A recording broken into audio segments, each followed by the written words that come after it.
오늘 첫날 전문 과목은 양파 마늘 재배 관리 기술 교육입니다.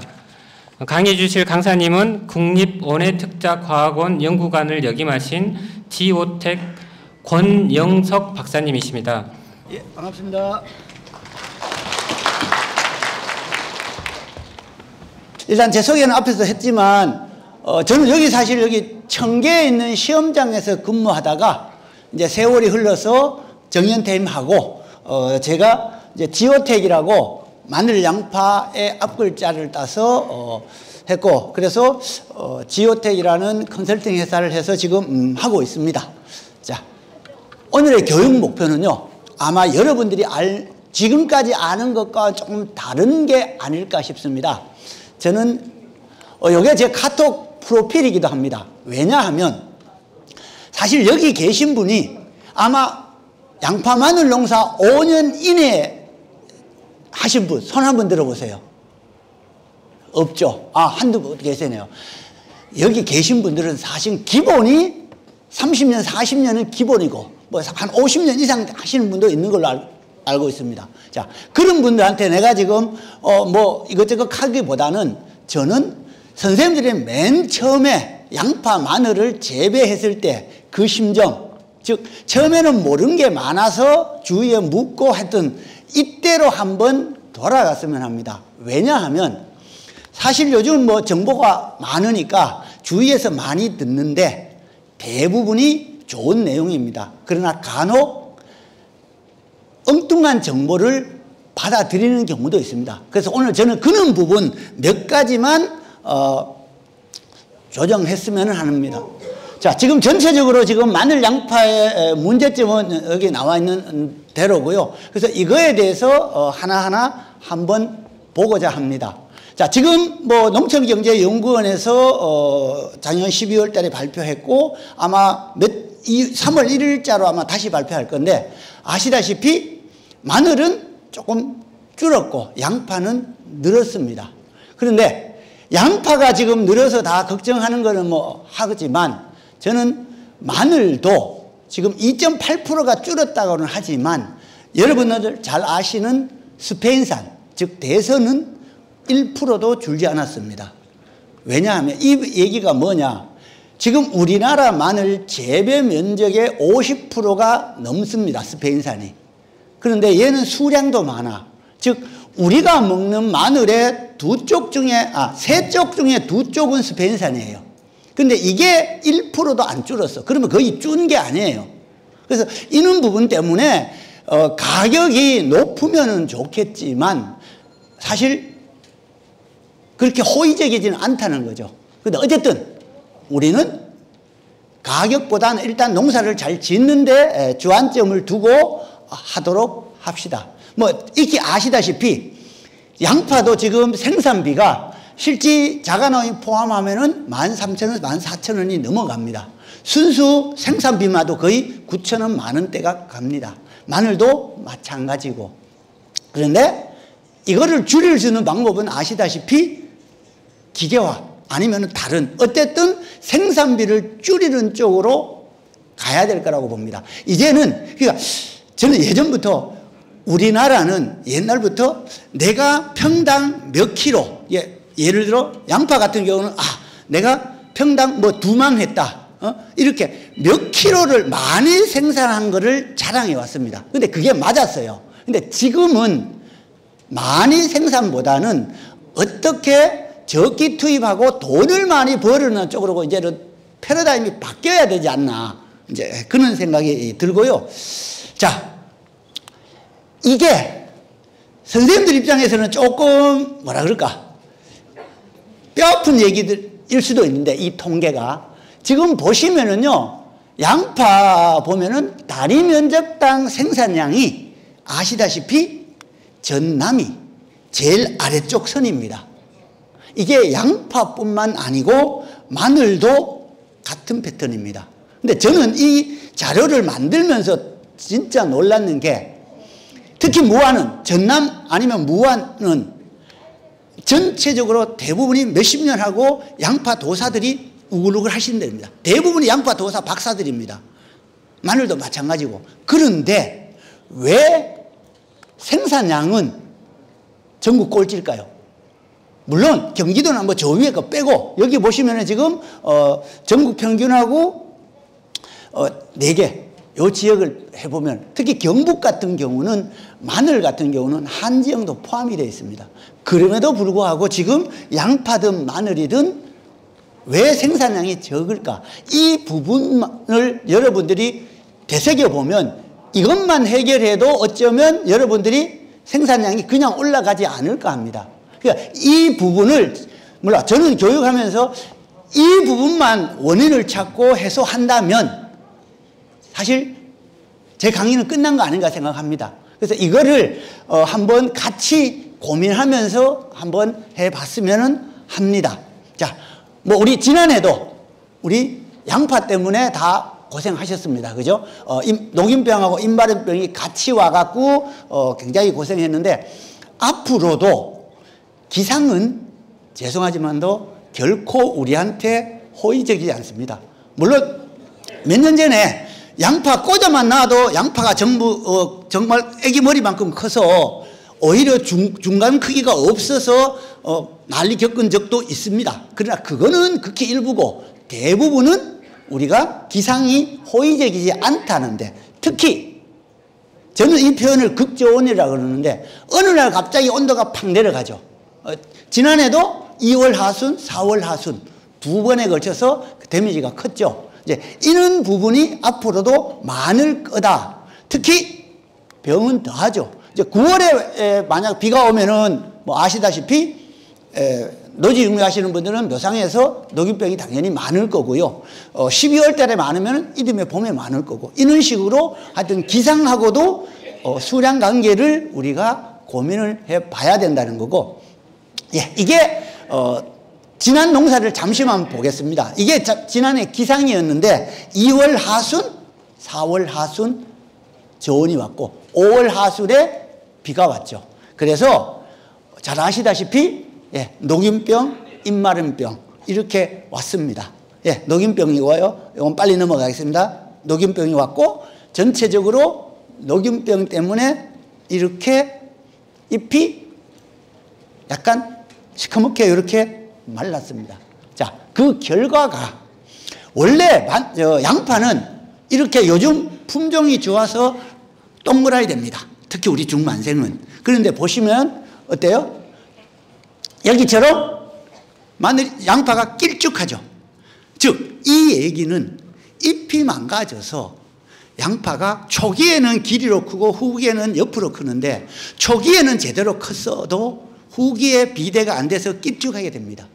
그래서 전체적으로 큰 다방, 그러니까 직경 10cm 이상짜리, 소위 말하는 유통업체에서 말하는 4줄짜리가 굉장히 귀합니다. 지금 그만큼 양파 수량이 많이 줄었다는 얘기죠. 마늘도 마찬가지입니다. 비가 와가지고 특히 이 스페인산에서 이 바깥 껍질이 삭아버리는 이것 때문에 이 알마늘 이렇게 생기는 마늘들이 굉장히 많이 나오는 문제점이 있었습니다. 자, 그러면 금년도는, 자, 금년도 기상은 어떨까요, 선생님들? 원래 지금 마늘 양파 파종 정식하고 난 뒤에 지금까지 날씨가 따뜻했다, 보통이다, 추웠다. 어딜까요? 예, 맞습니다. 이게 보시면 지난해도 가을 날씨가 굉장히 따뜻했거든요. 지난해 날씨를 보면은 이 푸른 선이 지난해 거 11월 중하순이 굉장히 따뜻했고 금년도는 11월 상순과 12월 달이 따뜻했습니다. 그러다 보니 온도가 높다 보니 굉장히 웃자랐습니다. 그리고 최근에 저온이 오면서 지금 아마 여러분들 마늘밭에 가면은 요 증상이 많이 보일 겁니다. 여튼 약간 희끗희끗하죠. 특히 요 마늘 같은 경우는 꺾어진 부위에 다 하얗게 말라 죽었습니다. 요게 동해까지는 아니고요. 그러니까 동해라 그러면 생장점이나 해서 완전히 죽어버리는 건데 그 정도까지는 아니고 또 스페인산 마늘 같은 경우는 저온이 오면은 분홍색이라죠, 잎이. 그거보다는 조금 세. 그래서 저희들은 그거를 상해, 그러니까 댄썰이 왔는 피해. 근데 표면은 조직은 죽었습니다. 어쨌든 이렇게 이 현상이 심하고, 양파 같은 경우는 지금 이렇죠.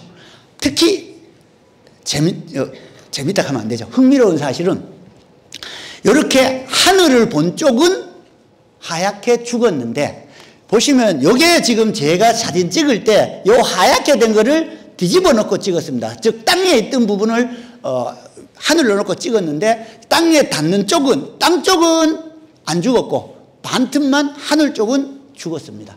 지금 결국은 이게 우짜란 상태에서 갑자기 추위가 오니까 이런 현상이 된다는 거죠.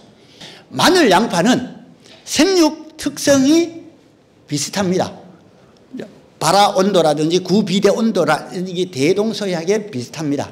단지 하나 다른 점이 있다면은, 마늘은 한쪽을 심어서 한 통을 수확하고, 그죠? 양파는 한 포기를 쏘서 구 하나를 수확합니다. 근데 가장 큰 차이는 뭐냐 하면, 마늘은 저온을 받아서 쪽이 나눠지는데 양파는 저온을 받아서 구가 큽니다. 대부분이 양파, 마늘이 가을에 심어서 이제 우리가 5, 6월에 수확을 하니까, 얘는 반드시 겨울을 거쳐야만이 구가 크고 쪽이 나눠지고 마늘이 크다고 생각하는데, 가장 큰 차이가 양파는 봄에 심어도 됩니다.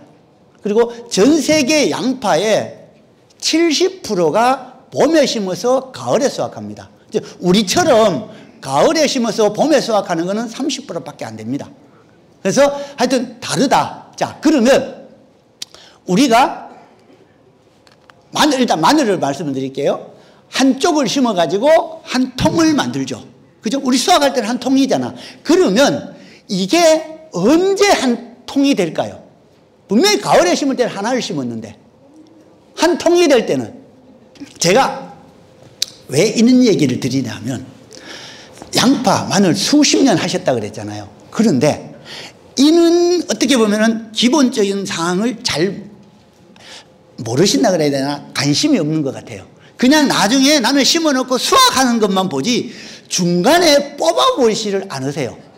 뽑아보면은 마늘이 지금 이때는 어느 상태고 크기가 어떻고 이렇게 되는 걸 알 수 있는데, 그걸 안 하시더라. 그래서 제가 지금 뭘 제안 드리고 싶으냐 하면은, 마늘이든 양파든 웃거름 주고, 첫 웃거름 주고 하루에 한 포기씩만 뽑으십시오.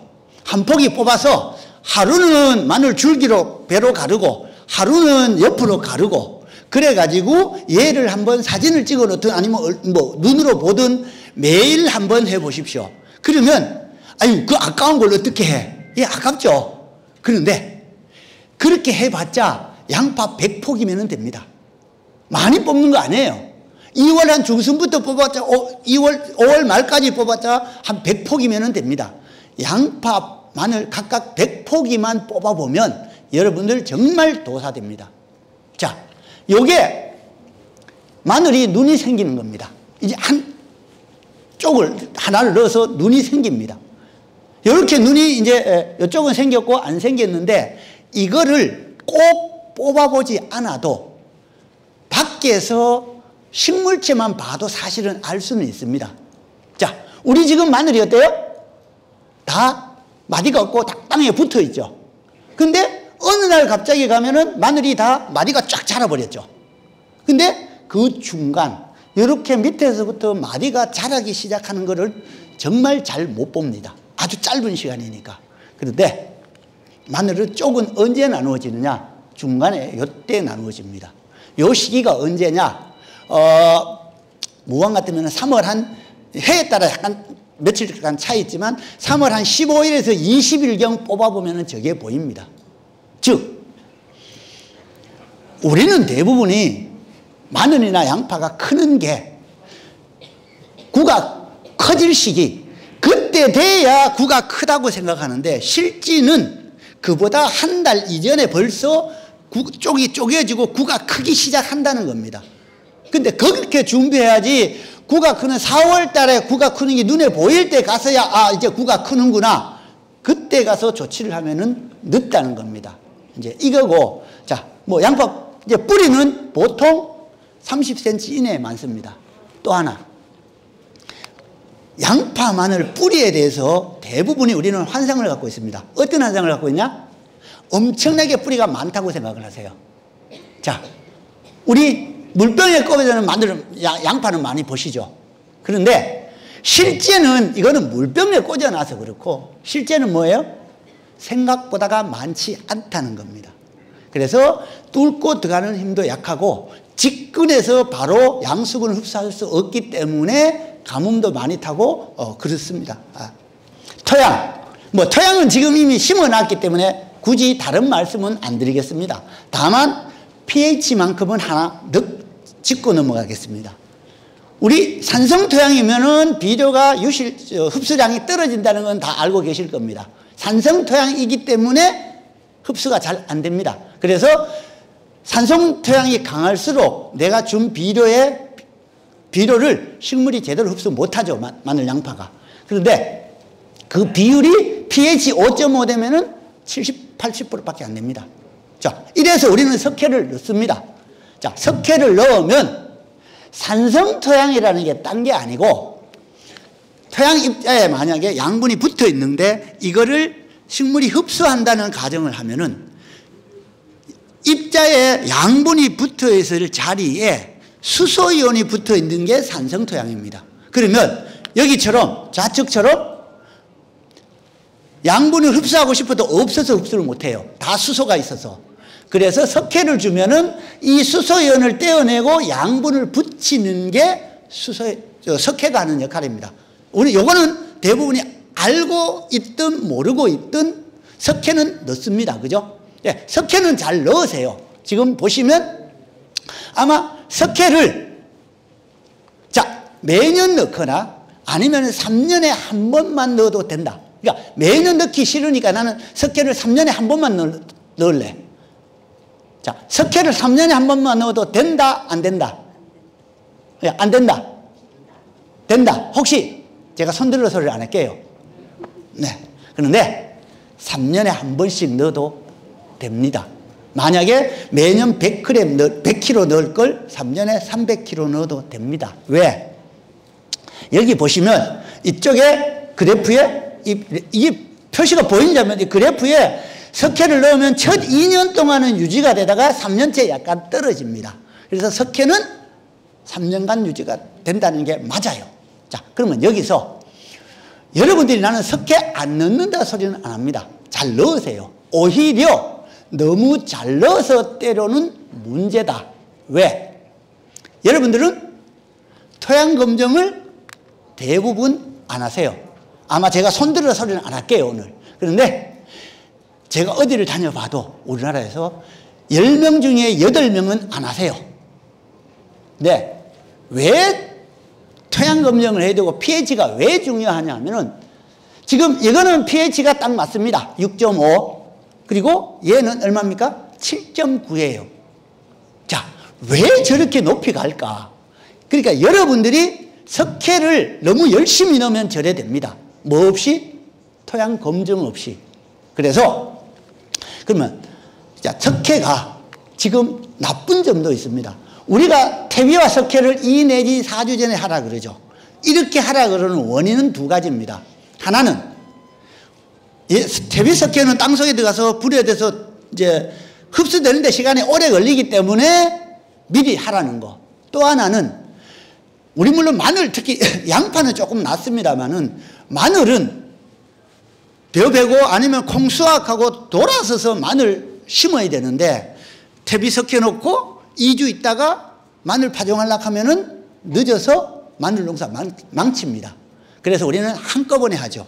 그러면 한꺼번에 하면은 어떤 폐단이 있느냐 하면은 여기 우리가 질소질로 준 NH4하고 칼슘하고 만나서 가스가 돼서 날아가 버립니다. 즉 그만큼 비료 효과가 떨어진다는 거죠. 근데 우리는 현실적으로 어쩔 수 없이 지금 한꺼번에 넣고 있습니다. 안 넣는 것보다는 나으니까. 석회를 이제는 마늘 심을 때 넣지 말자. 마늘 심을 때 넣지 말고 그럼 언제? 마늘 수확하고 논에는 벼 심을 때, 그 다음에 밭에는 콩이라든지 참깨 들깨 심을 때 그때 석회를 넣자. 왜? 석회는 한 번 넣으면 3년 가니까. 그때 석회 넣으면은 가을에 내 빌어줄 때 하고 안 만나니까 유실이 없다는 거죠. 그 대신 반드시 토양검정은 하십시오. 토양검정 안 하고 석회 넣으면 pH가 7이 넘어갑니다. 근데 산성 땅은 비료가 있어도 흡수를 못해서 나쁘고, 그럼 알칼리 토양 7이 넘어가면 왜 나쁘냐 하면은 이거 알칼리 토양에서는 내가 질소 비료를 주잖아요. 그냥 석회하고 만나서 날아가 버려요. 그래서 토양 검정은 반드시 하자. 자, 이제 비료 주는 것. 곧 이제 웃거름 줄 건데요. 비료 주는 거는 여기 보시면은 뭐 토양 검정 후 쭉 원칙이 나와 있습니다. 이거 좋습니다. 근데 하나, 비료 이 자체가 식물체는 굉장히 중요하고 반드시 있어야 됩니다. 수량을 높이기 위해서는. 그런데 우리는 너무 과하다는 거죠. 뭐든지 과하면 뭐죠? 좋은 몸에 좋은 약도 과하면은 독이죠. 예, 마찬가지입니다. 비료도 너무 과하면은 독이 된다는 겁니다. 이제 그런 부분, 이 부분을 염두에 뒀으면 좋겠다는 거고요. 특히 마늘 양파는, 요즘 양파는 빠졌는데 마늘 양파는요 가리질을 좋아합니다. 물론 질소 인상 가리 중에 가장 중요한 거는 당연히 질소입니다. 질소가 가장 중요해요. 왜? 질소는 지상부를 키우고 새잎을 만들고 덩치를 크게 해야 구가 커집니다. 맞는 말이에요. 질소가 중요하지 않다는 게 아니고 1순위는 질소 2순위가 가리라는 겁니다. 그런데 우리는 질소만 중요시하고 가리를 좀 등한시하더라. 이런 부분을 말씀드리고 싶고